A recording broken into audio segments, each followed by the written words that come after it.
Saúdo a todos com a graça, com a paz do Senhor Jesus Cristo. Estamos trazendo alguns estudos bíblicos, falando sobre o apóstolo Paulo, como perseguido. Paulo foi um dos homens, um dos apóstolos mais perseguidos que existiu na história da Bíblia. Antes ele era Saulo e era perseguidor de crente. Ele passa de perseguidor de crente, mudando o seu nome para Paulo, passa a ser perseguido por pessoas. Alguns eram hebreus, outros não, mas a realidade é que onde Paulo ia, Paulo era perseguido. Não conseguia pregar 30, 40 minutos, às vezes ficava no máximo 2, 3 dias em uma cidade e era expulso da cidade por causa da pregação da palavra de Deus, por causa da pregação da verdade. Então nós estamos trazendo alguns estudos, Vamos para o segundo estudo. Nós já trouxemos o primeiro estudo e estamos partindo para o segundo estudo, que tem como tema central, tema geral, as 10 piores perseguições de Paulo, que nos leva a crer que não é fácil ser um cristão. Amém? Esse é o nosso tema geral. Amém? O nosso subtema desse segundo estudo será: Paulo foi expulso de Antioquia pelos poderosos daquela cidade. Amém? Paulo chegou em Antioquia e foi expulso. O livro de Atos, capítulo 13, versículos 50 e 51, fala sobre isso. E nós podemos ver que houve uma conspiração dos judeus, das mulheres, dos homens de alta posição daquela cidade, que expulsaram Paulo, da cidade pelo um fato simples, e que poderia ter, se ele não fosse expulso, poderia ter transformado muita gente, porque foi simplesmente pelo fato de estar pregando o Evangelho de Jesus Cristo. Houve aversões, ou seja, houve um sentimento ruim a respeito do apóstolo Paulo, porque quem prega a verdade, geralmente, ele gera esse sentimento das pessoas. Então houve aversões, houve um sentimento de repugnância, podemos dizer assim.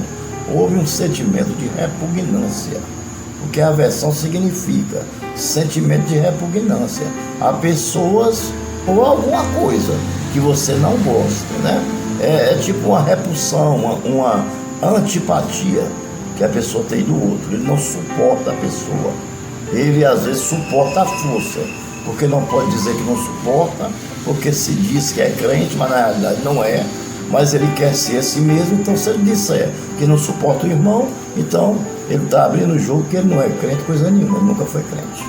Você entendeu? Porque a palavra de Deus diz que nós temos que suportar até os inimigos, Mas a antipatia, a repulsão e a repugnância que uma pessoa gera em outras pessoas, não vem do fato da pessoa não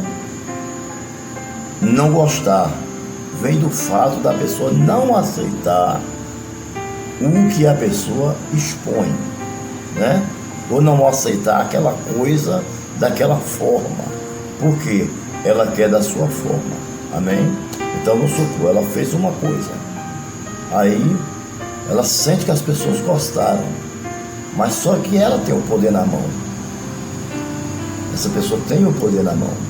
E ela sente que aquela palavra ou aquela coisa que está acontecendo pode levar aquelas pessoas a trazer um bom relacionamento entre você e elas, e o fato e o medo de perder algo, leva você a ter a antipatia, repugnância daquela pessoa.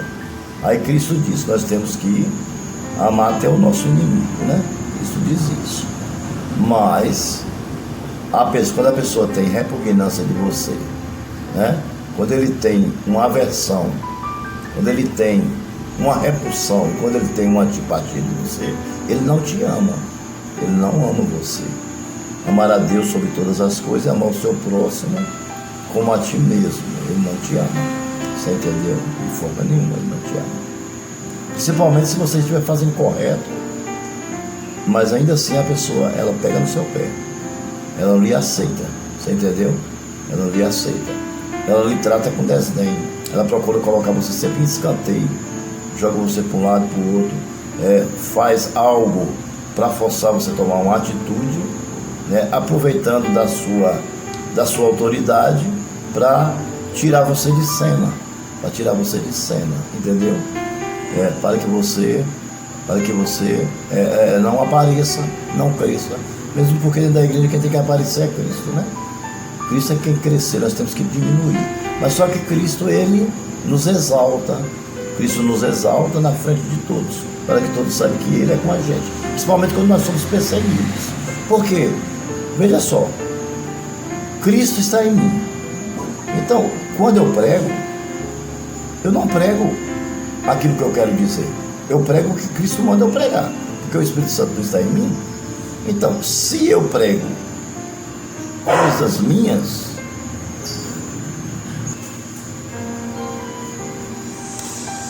e se eu disser que o Espírito Santo não está em mim, então eu estou entrando em contradição com a Bíblia, porque a Bíblia diz o seguinte: quando nós recebemos Jesus, o Espírito Santo, ele faz parte agora de nossa vida. Agora não somos mais nós, mas é Cristo em nós, a esperança da glória. Eu faço como um pastor meu, um grande amigo meu lá no Rio, que ele dizia: se eu pregar alguma coisa que você não esteja enquadrado, certo? E você não aceitar, porque você não está enquadrado, não reclame de mim, porque eu sou uma ferramenta, eu sou uma ferramenta, eu sou um instrumento de Deus. Entendeu? Então eu falo aquilo que o Espírito Santo manda eu falar. Então, por favor, não reclame de mim, reclame do Espírito Santo, né? Ele dizia isso, e ele tem toda a razão, porque se o Espírito Santo está em nós, então quando nós pregamos algo, não é de nós mesmos, mas sim o Espírito Santo que nos usa para estar trazendo aquela palavra. Claro que é a Bíblia, se a Bíblia é a verdade, e se ela é avessa ao pecado, então se eu estou fazendo algo que não está enquadrado dentro da Bíblia, então aquilo vai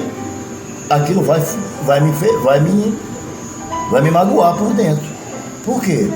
Porque vai magoar, por quê? Porque se não magoar, eu não vou me tocar que estou errado. Então eu vou me magoar, mas depois eu vou ver que eu me magoei naquele momento, mas depois eu vou ver que foi bom para mim.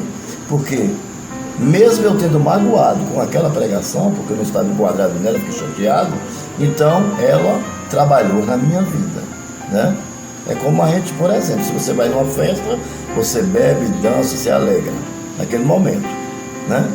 Mas se você vai no enterro, você fica concentrado e triste, mas aquela tristeza, ela toca no seu coração e faz você refletir para a salvação. Já a alegria da festa, não. Você esquece até que Deus existe muitas vezes. Essa é a pura realidade. Então veja só, nunca confunda o que uma pessoa está pregando. Ah, ele está pregando para mim. Tem pessoa que fala isso. Não. Se você é uma pessoa cristã, se você faz as coisas corretamente, se você cumpre a lei de Deus, se você procura fazer as coisas para agradar a Deus, não precisa você se preocupar com nada. Deus é contigo. A pregação é necessária que seja feita, entendeu? E Deus usa cada um da forma que Ele quer. Se Deus está falando com alguém dessa forma, para que nós ouvimos, é porque nós precisávamos ouvir aquela palavra, porque aquela palavra ia nos fazer efeito.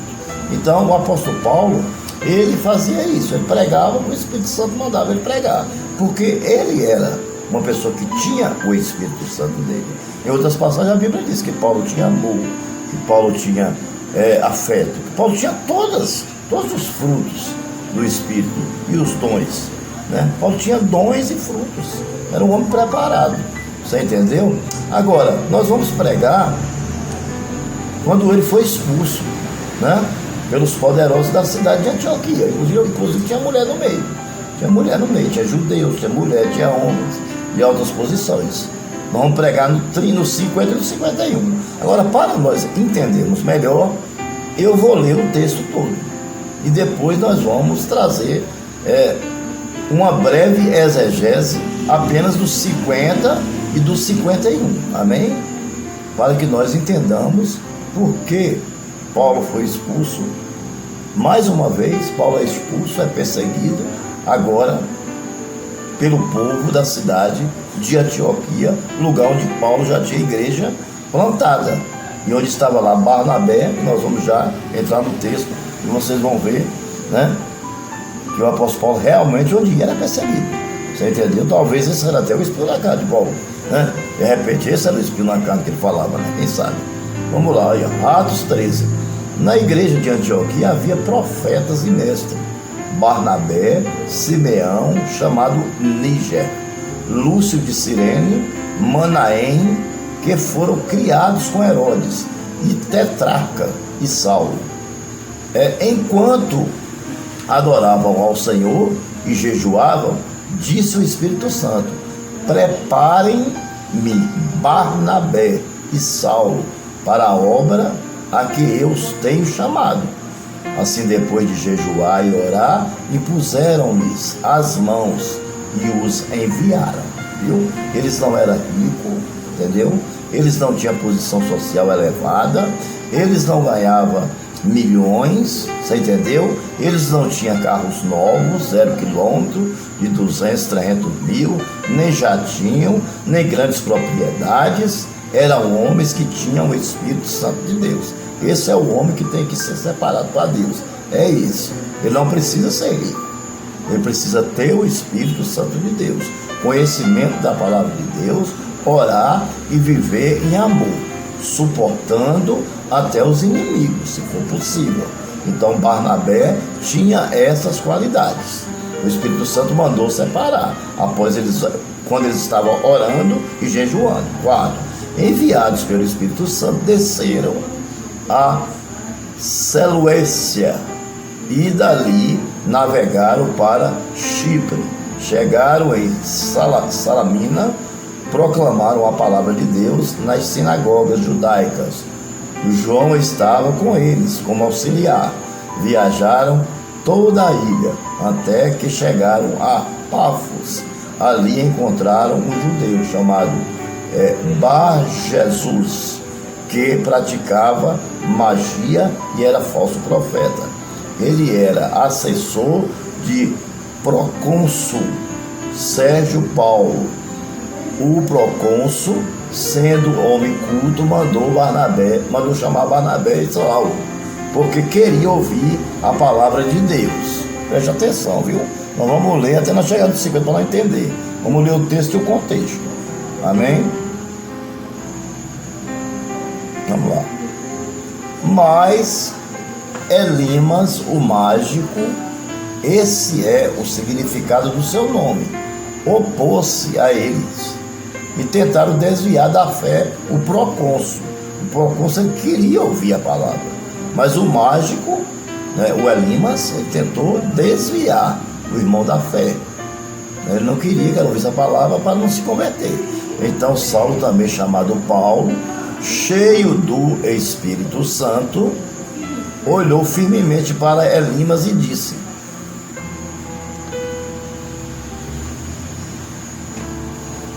filho do diabo, de tudo o que é justo você está cheio, de toda espécie de engano e maldade. Quando é que vai parar de perverter os retos caminhos do Senhor? Veja só, isso aí foi Saulo, né? Também chamado Paulo, cheio do Espírito Santo, olhou firmemente para Elimas e disse: saiba agora que a mão do Senhor está com você, e você ficará cego, incapaz de ver a luz do sol durante algum tempo. E imediatamente vieram sobre ele névoa e a escuridão, e ele, tateando, procurava quem o seguisse, quem o guiasse pela mão. O procônsul, vendo o que havia acontecido, creu, profundamente impressionado com o ensino do Senhor. De Pafos, Paulo e seus companheiros navegaram para Perge, na Panfilha. João os deixou ali e voltou para Jerusalém. Então veja que o procônsul se converteu. Quando ele viu um cara cego que se meteu no meio, é aquele que se mete no meio do crente fiel. O crente é fiel, o cara fica puxando o tapete, o cara fica, né, querendo retardar o ministério da pessoa. Então acontecem essas coisas. Ninguém brinca, né? De Pafos, Paulo e seus companheiros navegaram para Perge, na Panfilha. João os deixou ali e voltou para Jerusalém. E de Perge prosseguiram até Antioquia da Pisídia. No sábado entraram na sinagoga e se assentaram. Depois da leitura da lei e dos profetas, os chefes da sinagoga lhes mandaram dizer: irmãos, se vocês têm uma mensagem de encorajamento para o povo, falem. Então convidaram, né, para que eles pregassem a palavra de Deus, como acontece hoje. A gente chega numa igreja, né, e um amigo vai fazer uma visita, né, e aí um amigo, por educação, por carinho, nos dá a oportunidade de trazer uma saudação, de trazer uma palavra, né? Então isso ainda acontece hoje ainda, em algumas igrejas, ainda há considerações ainda pelos amigos, né, pelos parceiros de ministério, né, pelos colegas de ministério. Ainda existe isso às vezes, em algumas igrejas, não são todas. Depois da leitura da lei e dos profetas, né, da pregação, os chefes da sinagoga lhe mandaram dizer: irmãos, se vocês têm uma mensagem de encorajamento para o povo, fale. Pondo-se de pé, Paulo fez sinal com a mão e disse: israelitas e gentios, que temem a Deus, ouça-me. O Deus do povo de Israel escolheu nossos antepassados e exaltou o povo durante a sua permanência no Egito. Com grande poder os fez sair daquele país e os aturou no deserto durante cerca de 40 anos. Ele destruiu 7 nações em Canaã e deu a terra delas como herança ao seu povo. Tudo isso levou cerca de 450 anos. Depois disso, ele lhes deu juízes até o tempo do profeta Samuel.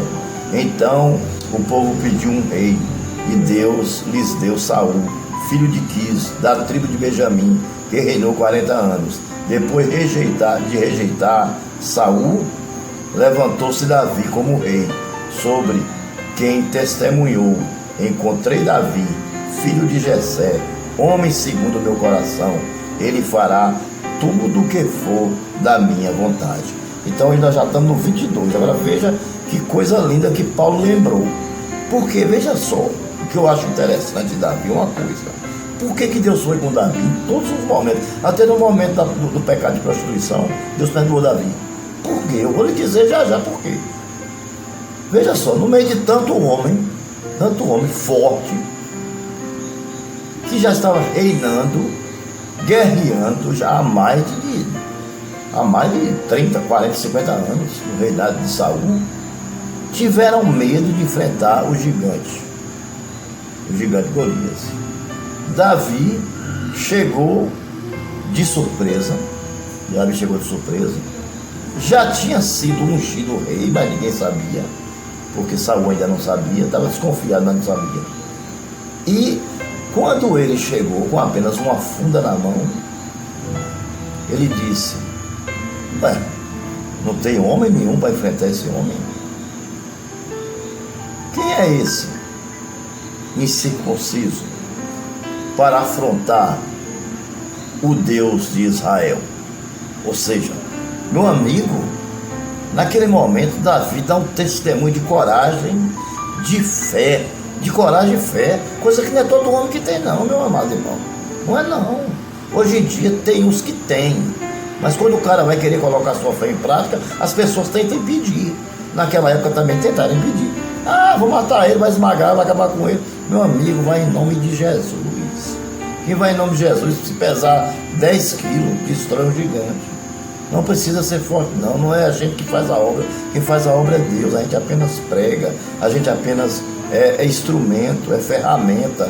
Você entendeu? Não se prega um prego sem um martelo, não se serra uma madeira sem um serrote. Você entendeu? Davi se apresenta franzino, amarelo do sol de tanto pastorear a ovelha, enquanto os outros viviam com as espadas na cintura, tudo cada tipo de homem, mas faltava uma coisa, faltava o Espírito Santo dentro de cada um deles, e faltava a fé e a coragem que Davi teve. Você entendeu? Então não adianta. Não adianta estar dentro de igreja e não tem fé, não tem coragem. Você entendeu? Mas as coisas manipuladas. Não, Davi não foi manipulado por ninguém. Foi por isso que Deus foi com Davi. E essa paradinha para falar sobre isso. Eu admito demais Davi por isso. Tenho certeza que é o homem segundo o coração de Deus por isso. Por causa desse ato, Deus honrou Davi. Deus honra aquele que ama ele. Deus honra. Não importa onde ele esteja. Se ele chegar e disser assim, olha, opa, aí não. Meu Deus não. Você pode falar de quem você quiser, mas do meu Deus eu não aceito não. Ele é o meu Deus. Entendeu? Ele é o meu Deus. Continuando, indo para a nossa conclusão. Já li uma boa parte do texto todo, né? Deu mais ou menos para entender, né? Que Paulo estava com Barnabé, com Pedro, fazendo uma viagem, e quando chegou lá em Antioquia, foi expulso da cidade. Nós vamos entrar agora exatamente nessa parte. A expulsão de Paulo de Antioquia. Eu trouxe um pouco do texto, para não trazer apenas os versículos isolados, para que nós possamos entender melhor. Vamos lá. Vamos começar do versículo número 47. Pois assim o Senhor nos ordenou: eu fiz de vocês luz para o gentio, para que vocês levem a salvação até os confins da terra. Palavra de Paulo.